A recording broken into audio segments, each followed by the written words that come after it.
The lie we've been sold. For decades, the church has offered believers a tragic bargain: choose between romance and righteousness.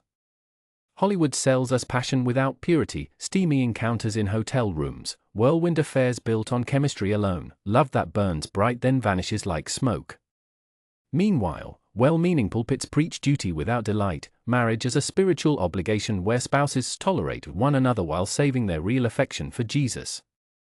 We've been forced to pick either the world's fire or heaven's ice. This book shatters that false choice. God never designed marriage as a cold covenant of obligation. Neither did he sanction romance as a playground for selfish desire. From Eden's garden to the New Jerusalem's wedding feast, Scripture reveals a third way: a romance so holy it terrifies hell, and a holiness so passionate it shames Hollywood. This is the marriage Christ died to restore. This is the union the Song of Solomon celebrates without apology. This is the covenant fire Moses guarded with blood, David pursued with poetry, and Paul unveiled as the ultimate mystery pointing to Christ and his bride. Discover the romantic Christian marriage is not another self-help manual recycling tired tips about date nights and communication skills. This is a prophetic excavation of God's original blueprint, where Hebrew roots, covenant law, and spirit-breathed intimacy converge to resurrect what religion killed and culture corrupted. Here you will discover that romance is not worldly, it is divine. The Hebrew word for love, bahava, first appears when Abraham prepared to sacrifice Isaac, Genesis 22 verse 2, a love willing to die. True romance is covenant courage, not candlelight sentimentality. Purity is not prudish, it is powerful. The Song of Solomon's bride declares, "Do not arouse or awaken love until it so desires," 8:4, not because sex is shameful, but because unleashed too early, it becomes a weapon. Guarded purity makes intimacy explosive. Submission is not slavery, it is strategy.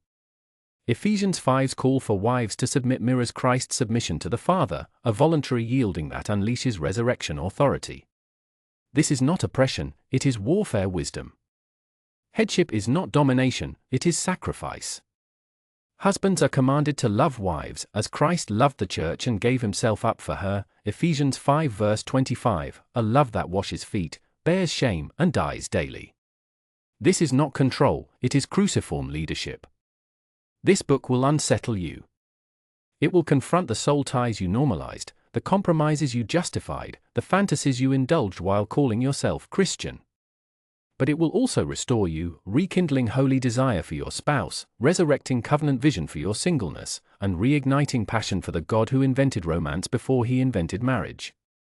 Prepare to discover what happens when two souls stop negotiating a contract and start worshipping through covenant.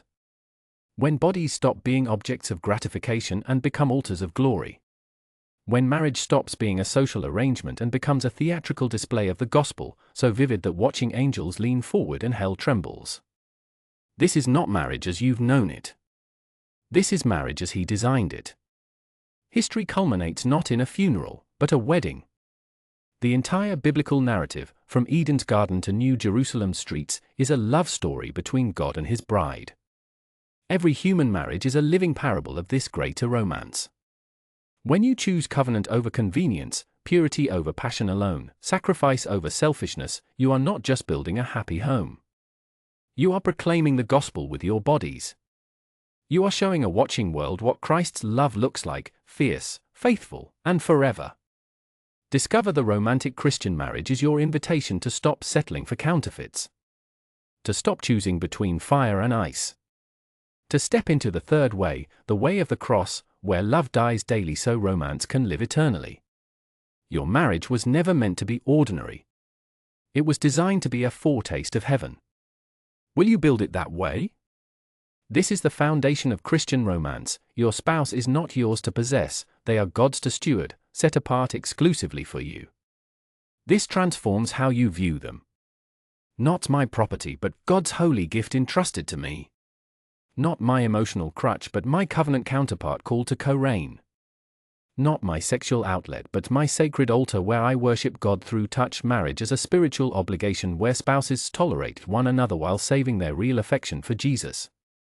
We've been forced to pick either the world's fire or heaven's ice. Discover the romantic Christian marriage the Creator intended for you and more insight from the author. Come on, don't delay in this discovery journey. This book shatters that false choice. To have all the juice, get your copy from Amazon today.